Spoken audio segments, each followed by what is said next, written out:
actually love hand-me-downs. I grew up with them. I am the fourth of 5 children. My mom is the baby of 7. And so we are both used to hand-me-downs, and we still accept hand-me-downs. But I want to share the problem that can come from that and how it did contribute to me having such a huge wardrobe and how I deal with it now instead. This video is part of the Clutter Free by Christmas series, and I do think it's very important to focus on changing the way that we think about clothing and free items especially. But I also wanted to remind you, if you are watching these videos in order, then make sure you are continuing to declutter your clothing or your books, games, CDs, DVDs, entertainment, puzzles, that kind of thing. And keep working on it, keep going at it, and little by little, month by month, you will start to see a big difference. But if this is the first video that you are watching, then welcome. I will have a link to the other videos in the description for the Clutter Free by Christmas playlist.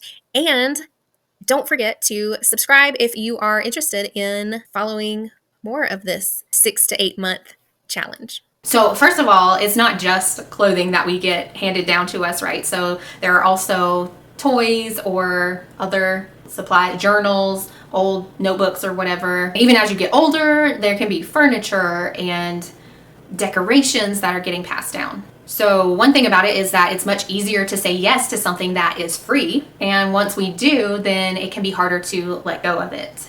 And Marie Kondo talked about this in her book and mentions how it kind of keeps you from having your own style. Instead, you're just taking other people's style and like pushing them all together. So a lot of times I would avoid shopping because I already had access to stuff that was free.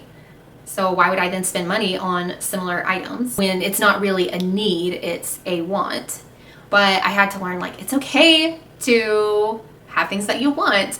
Also, when shopping, I would get overwhelmed by all the choices, because if you go in a thrift store or if someone's giving you stuff, you only have so many options. Some of them will be ugly and completely won't fit or something, and that's what I usually would get rid of. So I would usually get rid of a third or a fourth, probably a fourth of the items that I was given for free, and I would keep the rest because it was, close enough.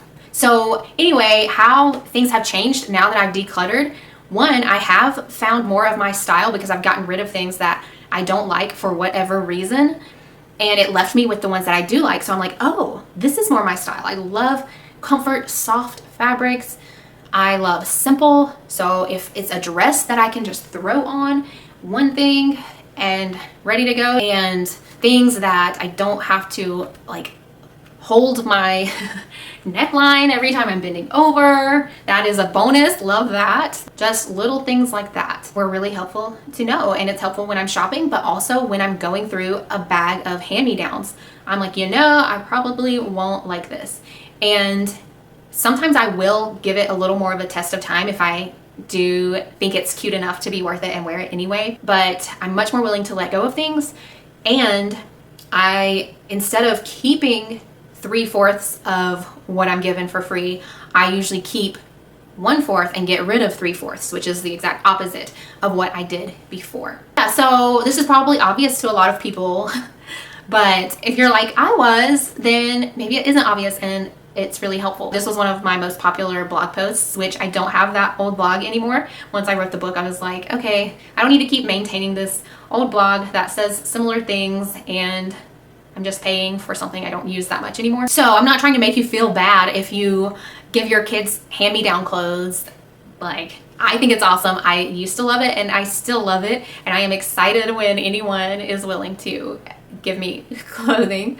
Actually, the one I'm wearing right now, and this was not intentional, but it was given to me by one of my mom's friends, and I never would have chosen this in the store, but I love it, and it's really lightweight.